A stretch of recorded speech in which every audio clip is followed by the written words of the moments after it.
Good evening. Ira Epstein with your metal market wrap-up, and this wrap-up is for Tuesday. We're at the halfway point in the month, the 15th, 2022 at 6:15 p.m. So it was an interesting day. Gold took it on the chin. So here's a market that was just up to $20,070, and we're back down to 1918, so to speak. Silver down hard, but I think copper's finding its legs. So what's going on? Number one, the market has taken out some of the war premium in the marketplace. It still with the inflation scenario, that hasn't gone away. But the idea that you take up the crude and hold it into the 130, 135 level, nah, let's forget that. That's a make-believe number that the market saw quickly through and understood that there'll still be a flow of Russian oil to some degree. Europe may not get it, or they may. The market built in the worst-case scenario, and so far, oil is still flowing and natural gas to them. Therefore, the market overdid it. That doesn't mean the situation can't happen again. As for looking at the stock market, well, you know, it took it on the chin, so it's trying to get its legs underneath it. But has the situation really changed? No. What has changed is the market has adjusted to that event, and now the market's going to look forward and see whatever the next events are. That's the way to look at this. What's the event tomorrow that we look at? The FOMC, the Federal Reserve monetary policy statement. It is widely expected to be a 1/4 point hike, and there should be something in talk about either in the Fed conference afterwards, the press conference, or in the statement what they're going to do with the balance sheet, how they're going to run that off. Could be. When we look at a chart of gold on a weekly basis, okay, we're down 3.35%. So if we come back here, here's where the week ended up, and we're taking out 3.5%. Okay. If the market wants to break from here, I'll look at the 1843.30 level. I know you're going to say, what the heck, that much lower? I didn't say it has to go there. But on the weekly chart, that's where the 18-week moving average of support is. And when markets get extended, sometimes they like to pull those numbers.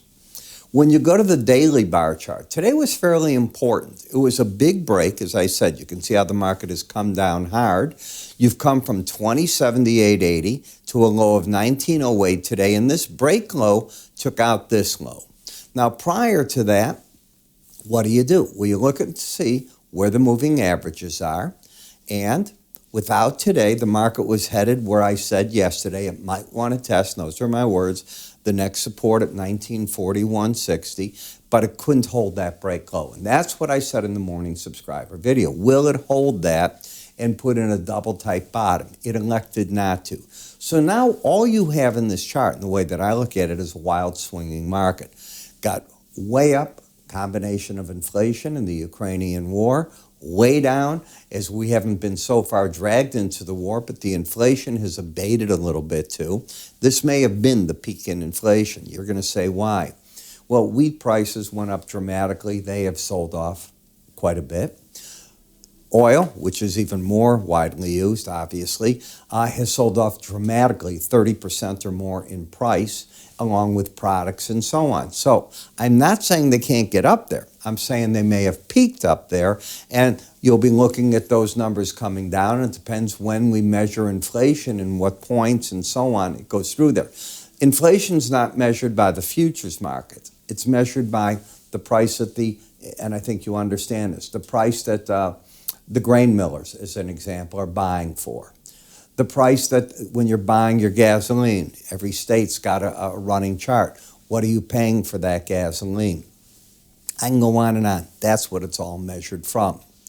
When you look at Bollinger Bands, the market got over the Bollinger Band, classic, for just a short period of time, and the naysayers are always going to say, this is it. It's just going to keep going. We're on our way to 2,500. Boom, right on back down, reality set. Are we trending? I'm going to repeat it. No. Are we oversold? Yes. Any reading that's under 30 is oversold. So you have an oversold market that's had a vertical price break of $1. Well, let's just see that, $170 an ounce, which is big by any stretch. It's washed out the longs. In the silver-gold ratio, you went up, and as you can see, On Monday, yesterday, remember, I make this sound so far away.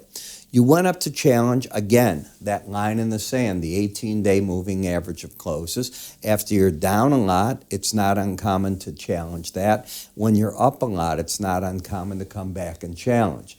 It's from there that the market makes a decision.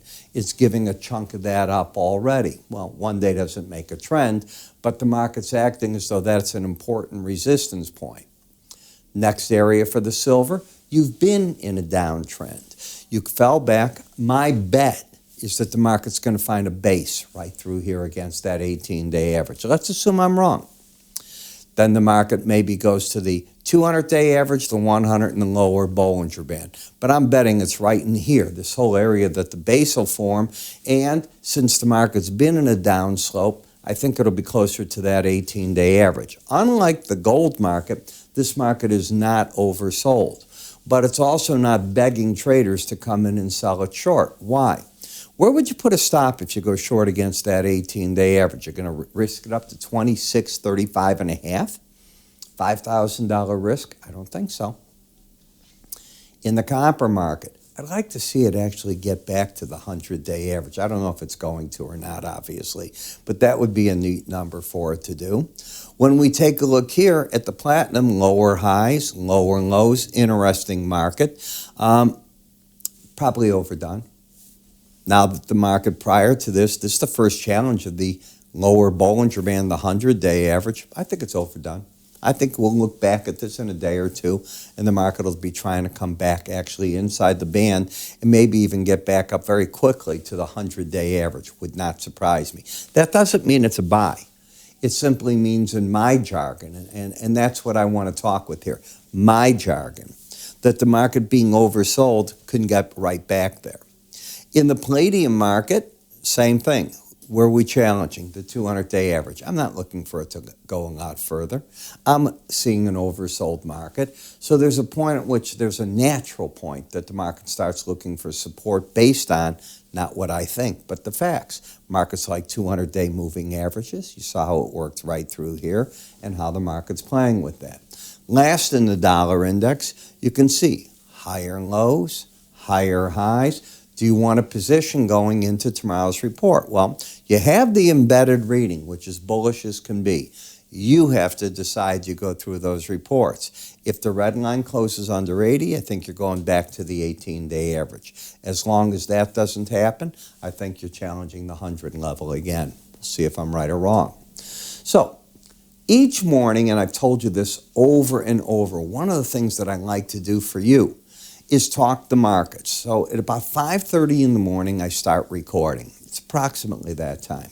I'm up much earlier because I'm reading all over the world, numerous newspapers, in English, by the way, but I do read them.